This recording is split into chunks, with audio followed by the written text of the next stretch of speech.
What up, peeps? Mr.Bones back at you. And I got a package in the mail. I've got a package to unpackage for your ass, bitch. Mr. Bones. And what we have here is the newest release from Vestron Collectors in this weird vacuum sealed envelope. So here's hoping it's not destroyed and the slipcover's not all dented all to shit.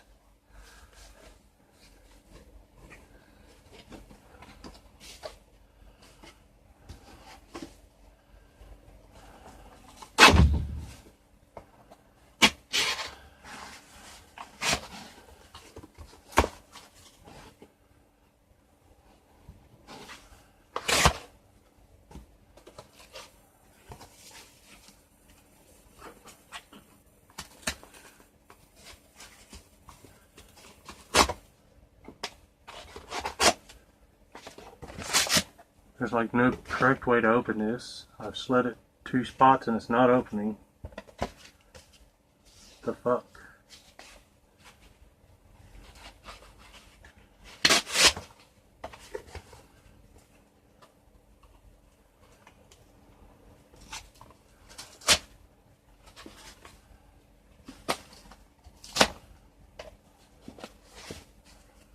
Well, I finally found it.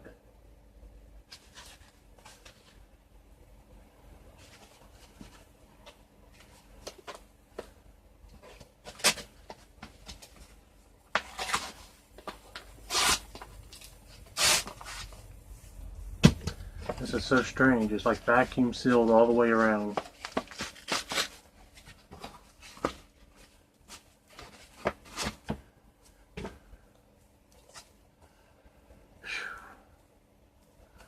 Yeah, the top of the slip is bent in because it's halfway off the movie. It's always my luck. I always have the best luck with ordering physical media.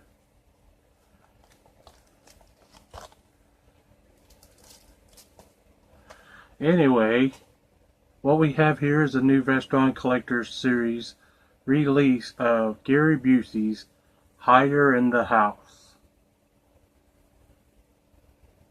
This is spine number 35.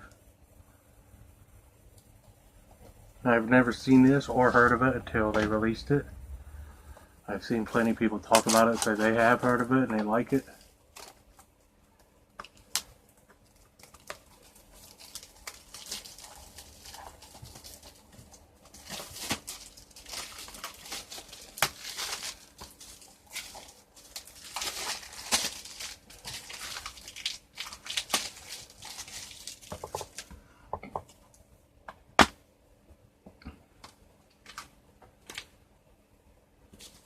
And with a digital code. There's the movie. And there's an alternate art, which I swear they didn't used to do this, but lately all the newer releases are having alternate art.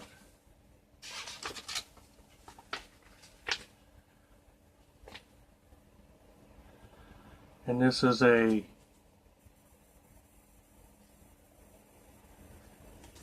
Lionsgate Limited release, which is what they're doing now, where they doubled the money. When these first came out, they were 30 bucks and high, and not in Walmart. And then eventually they started going to Walmart and being like $11, $12. And just all of a sudden they decided they're just going to be through Lionsgate's website and be Lionsgate Limited. That's what that little square icon is.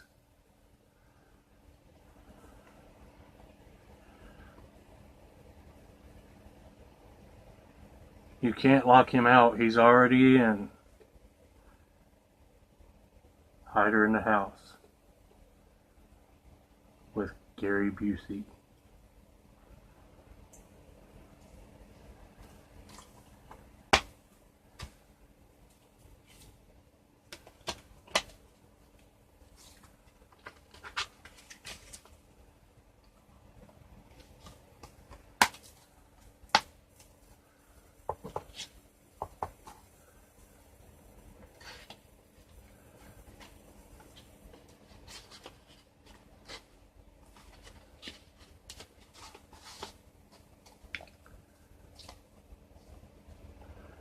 Like I said, I've never seen this.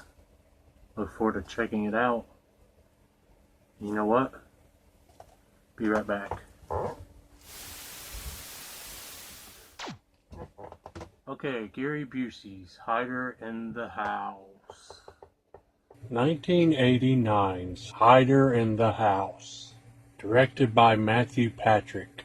Written by Lim Dobbs. Starring Gary Busey as Tom Sykes, Mimi Rogers as Julie Dreyer, Michael McKean as Phil Dreyer, Kurt Christopher Kinder as Neil Dreyer, and Candace Hudson as Holly Dreyer. A deranged man hides in the attic of a new house and becomes obsessed with the unsuspecting family that moves in. This movie opens similar to Michael Myers and his psychiatrist, Dr. Loomis, with Tom's psychiatrist telling him, "This is our last session. I think we're done here." Except for they don't release Michael Myers, but they are releasing Tom because they think he's all better. And in the opening credits, you get the backstory of how his parents, or at least his father, used to abuse him. And you hear in the audio while they're showing case files, his father screaming and yelling at him all the time and beating on him, and apparently put cigarettes out on his arm. And you see in the case files he eventually decided to burn the family home down, killing his mother and father. So then he grew up in this mental hospital, and as the movie's coming on, they're releasing him. They figure they kept him for as long as they needed to, and that he is suitable to be released. As soon as the movie starts, he's leaving the hospital and he sees a house being renovated, being fixed up to be sold.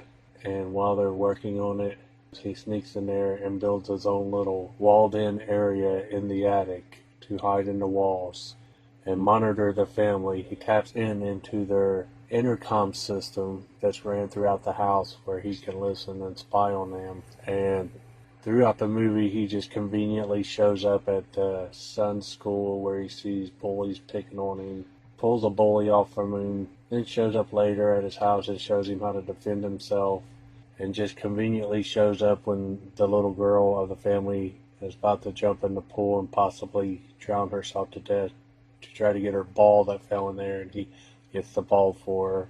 And then he just randomly shows up at the front door or in the yard when the mother's around, trying to get in good with her, and he thinks in his head this is his family now and he can just replace the father, and he thinks this is adopt a family. So throughout the movie he kills the family dog so it doesn't give up his location, because the dog can smell and sense him in the walls, which I didn't appreciate that scene. He kills the main woman's best friend who was house setting for her, and that's all I'll say. To not ruin the movie for anyone, Gary Busey plays a great psychopath, which doesn't seem like it's hard for him, far-fetched for his personality.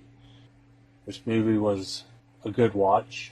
It's worth a watch, and if what I have said sounds interesting and intriguing to you, I'd recommend you check it out. Thanks for watching. Thanks for checking out the video. Peace.